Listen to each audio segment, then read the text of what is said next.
الله الحمد لله رب العالمين والعاقبة للمتقين والصلاة والسلام على سيد المرسلين خاتم النبيين شفيع المذنبين وعلى آله الطيبين الطاهرين وأصحابه المطهرين ومن اتبعهم أجمعين. أما بعد فأعوذ بالله من الشيطان الرجيم. بسم الله الرحمن الرحيم. وقوموا لله قانتين. صدق الله المولى العظيم وصدق بلغنا رسوله النبي الأمين المتين المبين المعين الكريم، ونحن على ذلك لمن الشاهدين والشاكرين والحمد لله رب العالمين. معزز سامعین، میں نے قرآن مقدس سے اس آیت کریمہ کی تلاوت کرنے کا اپنے آپ کو مشرف کیا ہے. اس کی تجزیہ کرنے سے قبل آئیے انتہائی محبت کے ساتھ ایک زبان و ایک خیال ہو کر دونوں عالم کے مالک و مختار سید ابرار و اخیار مصطفیٰ جان رحمت شمع بزم ہدایت نوشہی بزم جنت اختر برزورفت قاسم کنز و نعمت مالک جنت جناب احمد مجتبی محمد مصطفیٰ صلی اللہ تعالی علیہ وسلم کی بارگاہ بے کس پناہ میں جھوم جھوم کر درود پاک کا ہدیہ نشاور کریں اور پڑھیے بآواز بلند اللہم صلی علی سیدنا و مولانا محمد معدن الجود والکرم وآلہ بارک وسلم. صلی علیہ صلاۃ و سلام علیک یا رسول اللہ صلی اللہ تعالی علیہ وسلم. معزز مسلمین، جو حضرات باہر ہیں اندر آ جائیں. اندر پوری سب خالی ہیں، اندر آ جائیں. آپ لوگ جو لوگ باہر ہیں اندر آ جائیں، مہربانی کر کے اندر آ جائیں.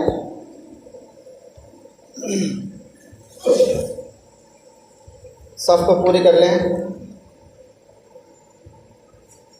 معزز سامعین، کئی جمعہ سے پہلے میں آپ حضرات کے سامنے نماز کے تعلق سے کچھ عرض کیا تھا اور کچھ حصہ رہ گیا تھا. انشاءاللہ العزیز میں اپنے وسعت کے مطابق آگے بیان کرنے کی ہمت کروں گا. میرا رب فرماتا ہے وَقُومُوا لِلَّهِ قَانِتِينَ.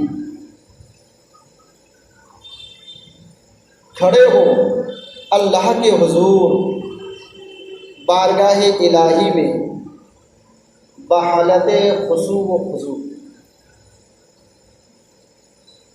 اور یہ نماز ہم پر فرض ہے، پڑھنا ہی پڑے گا. کیونکہ اگر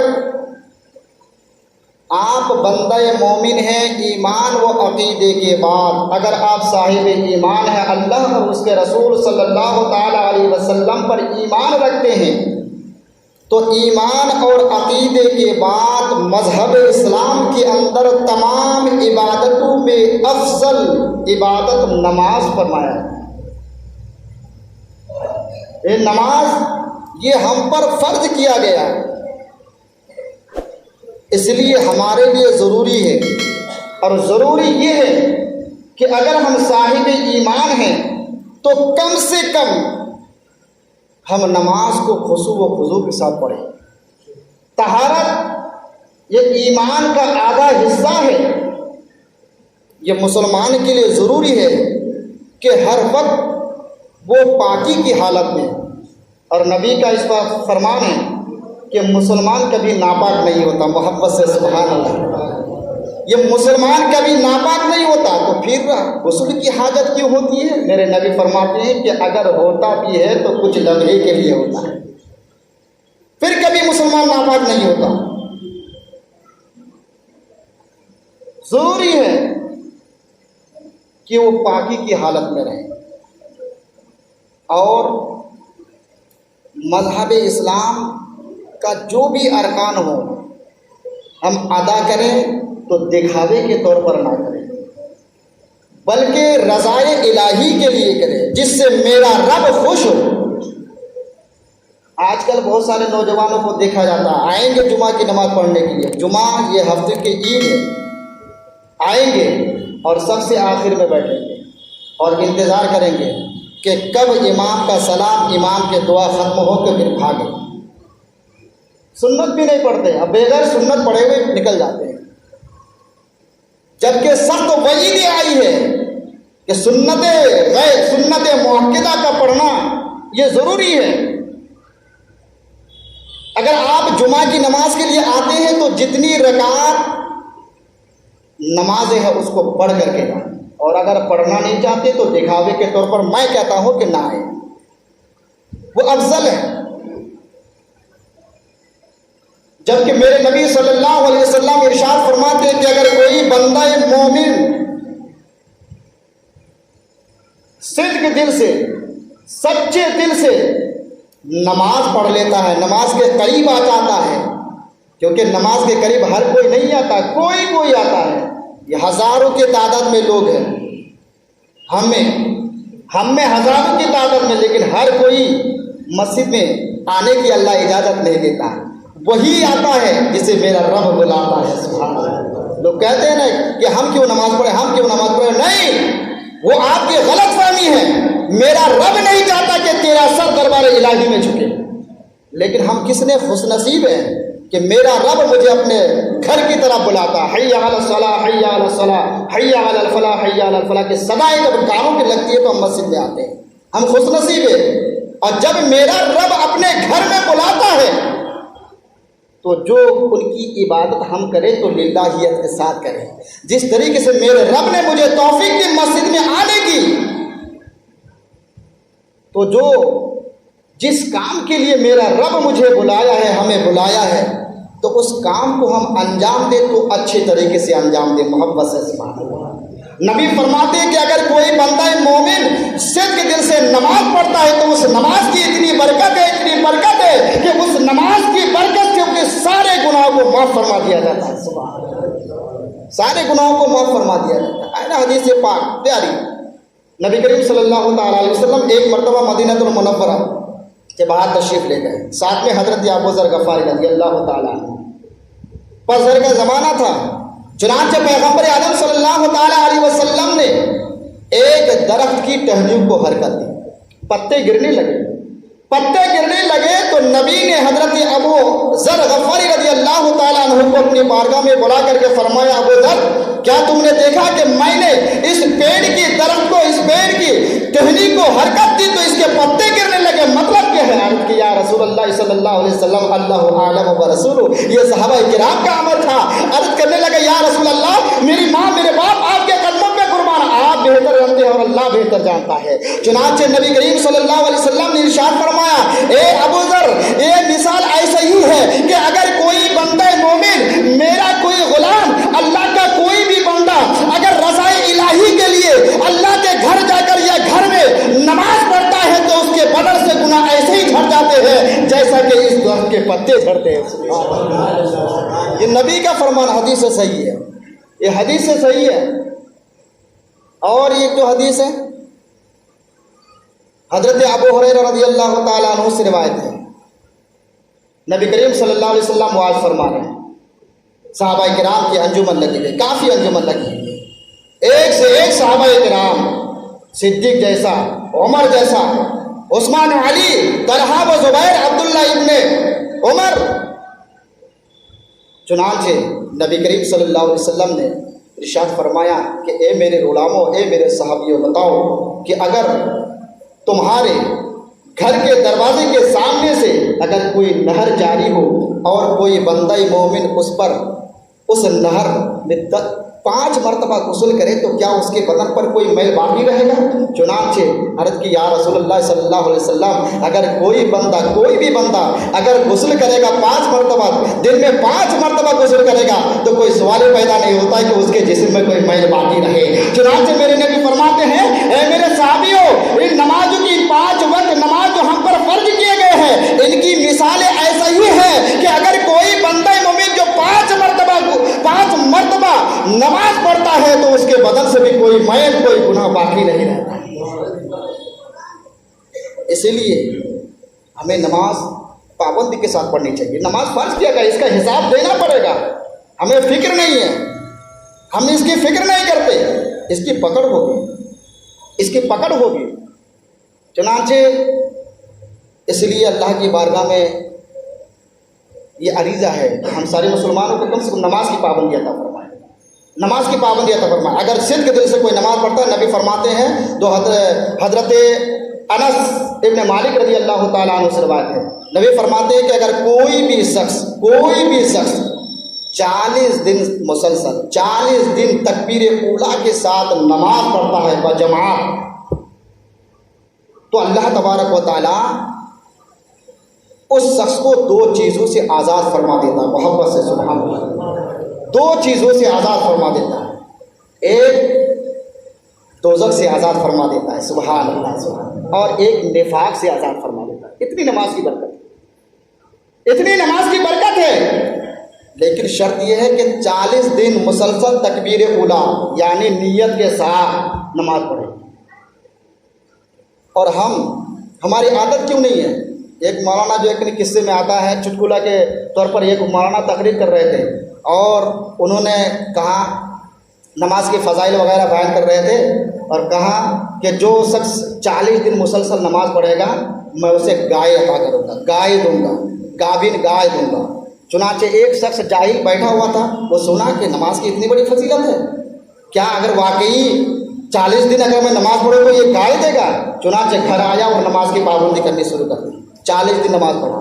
40 دن کے بعد پتہ لگا کہ اس مولانا کا گھر کہاں ہے، پیچھا کیا، گھر پہنچا اور جا کر کے کہا کہ حضور آپ مجھے پہچانا نہیں، یہ فلاں گاؤں کے ہم رہنے والے ہیں جو آئے تھے آپ تقریر کے لیے، آپ بلائے گئے تھے۔ چنانچہ آپ نے تقریر کے درمیان کہا تھا کہ جو شخص 40 دن مسلسل نماز پڑھے گا اسے گائے دوں گا۔ حضور ہم نے 40 دن نماز پڑھی ہے، گائے دیجیے۔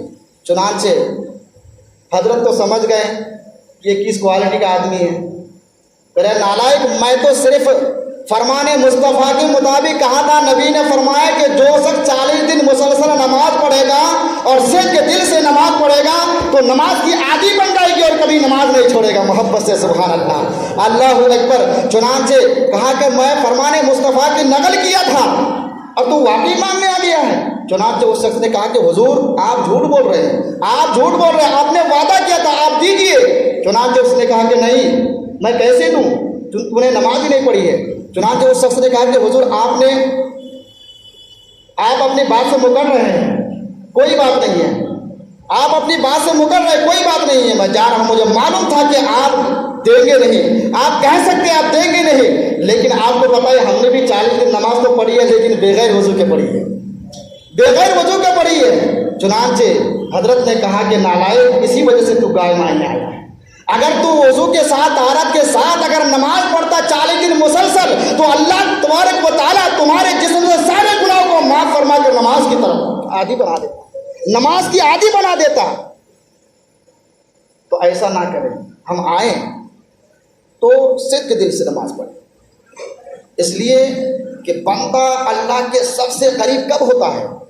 اس وقت ہوتا ہے نماز میں اللہ کے قریب بندہ اس وقت ہوتا ہے جب وہ سر و سجود ہوتا ہے، سر و سجود ہوتا ہے، وہ سجدے کی حالت میں ہوتا ہے، تو میرا رب بہت خوش ہوتا ہے، اس بندے سے بہت خوش ہوتا ہے، اور خوش ہو کر کے اس کے سر سے گناہ کا بوجھ اتار کر کے سارے گناہ کو معاف کرنا۔ یہ میرے رب کا فرمان ہے۔ کہ بہت سارے لوگ نماز پڑھنے کے لیے آتے ہیں نا، نماز کا طریقہ معلوم نہیں ہے، صورتیں یاد ہے لیکن کس طریقے سے پڑھنا چاہیے نہیں پڑھتے، بہت ساری غلطیاں ہیں، نماز کو نماز کی طرح نہیں پڑھتے، اور نماز کے ارکان کو اتنی تیزی سے ادا کرتے ہیں، اتنی تیزی سے ادا کرتے ہیں جیسا کہ کوئی گاڑی یا ٹرین چھوڑ رہی۔ ارے ہم اللہ کے دربار میں آئے ہیں، اس میں للہیت ہونی چاہیے، خشوع و خضوع ہونا چاہیے۔ آپ دیکھیں کیوں؟ اس لیے کہ نبی کا فرمان ہے، میرے رب کا فرمان ہے کہ صدق دل سے نماز پڑھنے والے کبھی پریشان نہیں ہوں گے، کبھی پریشان نہیں ہوں گے۔ آج اگر ہم پریشان حال ہیں، مصائب و آلام میں گرفتار ہیں، تو اس کے ذمہ دار ہم خود ہیں۔ نماز پڑھتے نماز پڑھنے کی طرح نہیں پڑھتے، نماز پڑھنے کی طرح نہیں پڑھتے. یہی وجہ ہے کہ ہم مصائب و آلام میں گرفتار. کہ اللہ میرا رب تو ہمیشہ تیار ہے. میرا رب کہتا ہے کہ میں اپنے بندے کا انتظار کرتا ہوں کہ کب میرا بندہ توبہ کرے اور میری بارگاہ میں آئے. میں توبہ کو قبول کرنے کے لیے تیار ہوں. صرف بہانہ تلاش کرتا ہے. کم سے کم آئے تو رب کی بارگاہ میں. پھر دیکھیں نماز کی پابندی کیجیے اور نماز صدق دل سے پڑھیے. پھر دیکھیے آپ گھر میں، روزی میں، روزگار میں، کاروبار میں برکت. آج کل اگر کسی کو کہا جاتا ہے، چنانچہ ہمارے سلف صالح کا یہ دستور ہے کہ اگر کوئی جماعت میں شریک نہیں ہوتے، ہمارے سلفین کا زمانہ اللہ اور ہمارا زمانہ دونوں میں فرق. کتابوں میں آتا ہے کہ ہمارے سلف صالحین کا یہ نظام تھا کہ اگر کوئی جماعت میں شریک نہیں ہوتے تو پوچھ تاچھ کرتے کہ فلاں شخص کہاں گیا، وہ کیوں نہیں نماز پڑھنے آیا، جماعت میں شامل کیوں نہیں ہو، وہ کہاں گیا، کیا ہوا اس کو، یہ پوچھتے، اس کی پکڑ ہوتی. لیکن آج ہمارا معاشرہ دیکھیں، اگر جماعت میں کوئی نہیں آتا تو کوئی پکڑ نہیں ہوتی ہے. کوئی پکڑ نہیں ہوتی ہے. نہ باپ بیٹے سے مواخذہ کرتا ہے، نہ شوہر بیوی سے مواخذہ کرتا ہے، اور نہ ہی دوست سے مواخذہ کرتا ہے، اور نہ ایک مسلمان دوسرے مسلمان سے مواخذہ کرتا ہے. اعمال کی کمی ہے. اعمال کی کمی ہے کہ اگر مواخذہ کرتے بھی ہے تو برا مان جاتے ہیں. برا مان جاتے ہیں کہ آپ کو کس نے حق دیا، میں پڑھوں یا نہ پڑھوں. یہ اعمال کی کمی ہے اور کچھ نہیں ہے. یہی وجہ ہے کہ ہم پریشان ہیں. نبی کریم صلی اللہ تعالیٰ علیہ وسلم کا تو فرمان علی شان ہے کہ نماز، جو شخص نماز پڑھتا ہے تو اللہ تبارک و تعالیٰ اس نماز کی برکت سے اتنا بڑا ثواب عطا فرماتا ہے کہ تمام زمینی آسمانی بلاؤں سے محفوظ فرماتا اور سارے گناہوں کو معاف فرما دیتا ہے، اور ساتھ ہی ساتھ اسے غلط کام کی طرف میرا رب کرنے نہیں دیتا، غلط کام کرنے نہیں دیتا. یہ نماز کی برکت ہے. اور کیوں نہ ہو، میرے نبی نے تو فرمایا ہے کہ نماز میری آنکھوں کی ٹھنڈک ہے، میری آنکھوں کی ٹھنڈک ہے. تو اس سے میرے نبی بھی خوش ہوتے ہیں نماز پڑھنے سے. تو نماز کے لیے کچھ چیزیں ہیں جو ضروری ہے، اور کچھ چیزیں شرطیں ہیں، اور کچھ چیزیں واجبات ہیں. سننے میں لگتا ہے کہ بہت ہی اس پر عمل کرنا دشوار ہوگا، لیکن کوئی دقت نہیں، کوئی پریشانی نہیں. بس توجہ سے سنیں کہ نماز کے اندر کچھ چیزیں فرض ہے. اور فرض کیا ہے؟ فرض یہ 6 چیزیں فرض ہیں. اول تحریمہ، تکبیر تحریمہ، یعنی نماز شروع کرنے سے، جب ہم نماز شروع کرتے ہیں تو اللہ اکبر کہتے ہیں. یہ اللہ اکبر کہنا یہ فرض ہے. اللہ اکبر کہنا فرض ہے. اللہ اکبر کہتے ہیں. انگریزی تو ہم نے بہت پڑھ لیا، ہندی بھی بہت پڑھ لیا ہے. اب چھوٹے چھوٹے بچے دیکھیے انگریزی میں بات کرتے ہیں، ہندی میں بات کرتے ہیں. ہمارے اندر کی کمی ہم بتا رہے ہیں. انگریزی میں بات کرتے ہیں، ہندی میں بات کرتے ہیں. لیکن اسی بچے سے اگر کہا جائے کہ بتاؤ ہمارے نبی کا کلمہ کیا ہے، ہمارے نبی کا نام کیا ہے، پھر وہ بتانے سے قاصر ہے، بتا نہیں سکتے. تو یہی وجہ ہے، سب پڑھے لکھے ہیں، سب پڑھے لکھے بیٹھے ہوئے. دنیاوی کوئی کام کرنے کی اس میں غلطیاں نہیں ہوگی. کئی مرتبہ جانچ پڑتال کے ساتھ تب اس کو ایشو کرتے ہیں، تب اس کو شائع کرتے ہیں. لیکن جب دین اسلام کی بات آتی ہے تو ہم اس سے قاصر ہیں، بڑے مختصر انداز میں کرتے ہیں. اور تحریمہ تو نماز کہ نماز کا ایک رکن ہے اللہ اکبر کہنا، کہ اللہ سب سے بڑا ہے، سب سے بڑا ہے. اور کس طریقے سے اللہ کے حضور کھڑے ہونے چاہیے. اب عام طریقے سے ہم جب کسی